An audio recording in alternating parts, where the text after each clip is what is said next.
दोस्तों, ओलंपिक्स का समय चल रहा है। हर तरफ स्पोर्ट्समैनशिप हमारा देश जो है कंटिन्यूसली मेडल्स लेकर आ रहा है और लोगों में बहुत खुशी है, ढोल नगाड़े बज रहे हैं। एक बार फिर से उत्साह जो है, उमंग जो है खेलों को लेकर वो चरम सीमा पर पहुंच गई है।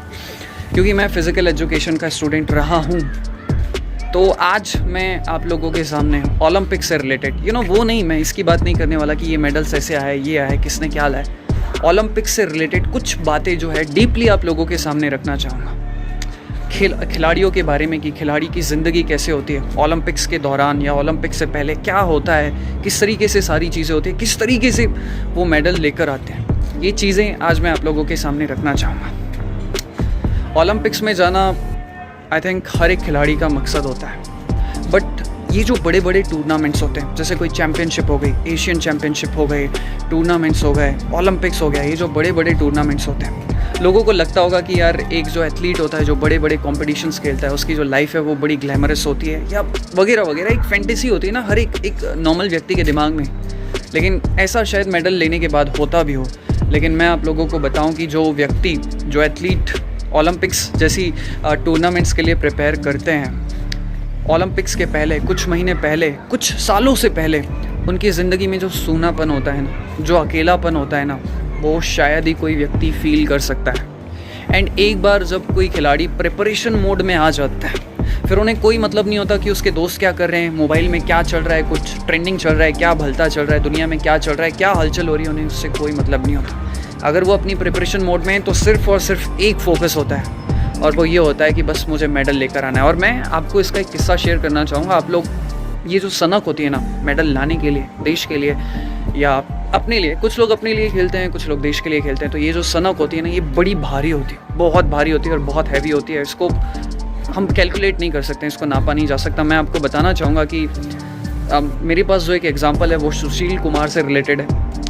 एक बहुत ही अच्छे पहलवान है, हालांकि उनका समय कैसा चल रहा है अभी मैं नहीं जानता, लेकिन मैं सिर्फ आपको उनका एक एग्जांपल देना चाहूँगा कि 2012 या 2013-14 में कोई टूर्नामेंट हो रहा था, तो वो किसी बाहर देश में थे, अपने टूर्नामेंट को करने के लिए गए थे वहाँ पे। तो उनसे किसी पत्रकार ने पूछा, अरे सर आप इस शहर की इस जगह पर गए क्या, बहुत ही फेमस जगह है। तो वो कहते हैं ऐसी कोई जगह है यहाँ पे, मुझे इस बारे में कोई नॉलेज नहीं है। तो बोले सर आपको पता नहीं है, इतने सारे खिलाड़ी, इतने सारे एथलीट जो यहाँ पर आए, इस देश में आए, वो सब घूम के आ गए।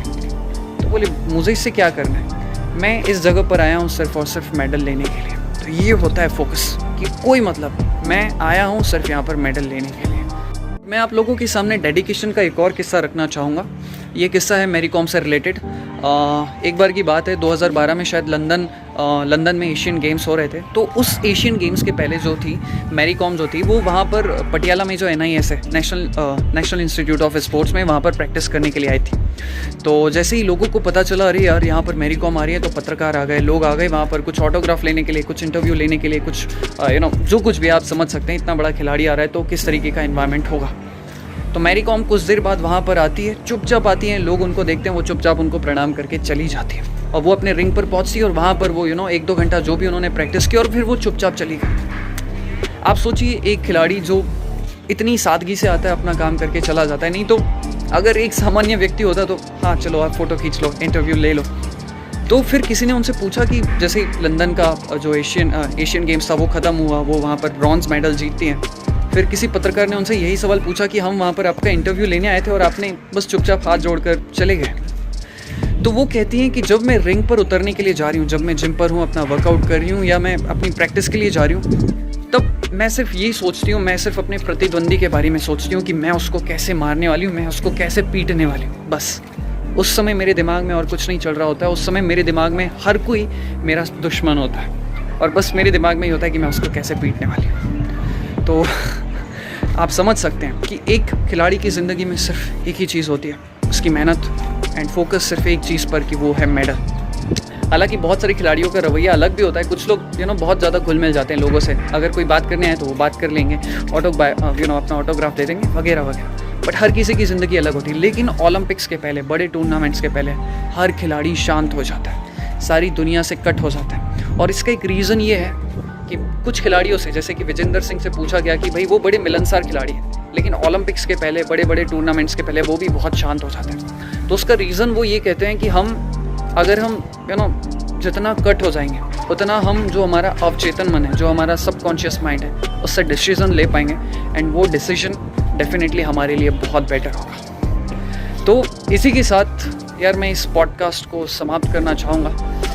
लेकिन ये बहुत अच्छी बात है कि हमारा देश जो है कंटिन्यूसली ग्रो कर रहा है स्पोर्ट्स के मामले में, और भी ओलंपिक्स मेडल जीते हैं। इससे बहुत सारे फ़ायदे कैसे हैं कि इससे हमारी कंट्री में इंफ्रास्ट्रक्चर बढ़ेगा, स्पोर्ट्स के प्रति जो लोगों का जुनून है वो बढ़ेगा एंड इससे निवेश आकर्षित होंगे। जो लोग हैं दुनिया के अलग अलग जो इन्वेस्टर्स हैं वो हमारे देश में इन्वेस्ट करना चाहेंगे, तो हमारी कंट्री की इकोनॉमिक ग्रो होगी, लोगों को रोज़गार मिलेगा। जो आपराधिक प्रवृत्तियाँ, जो गलत चीज़ें होती हैं, चोरी चकारी भ्रष्टाचार, ये भी बहुत हद तक रुकेगा क्योंकि पैसा आ रहा है कंट्री में, तो आप समझ रहे हैं। सो इसी के साथ इस पॉडकास्ट को समाप्त करता हूँ। थैंक यू सो मच यहाँ तक देखने के लिए, सुनने के लिए, शुक्रिया।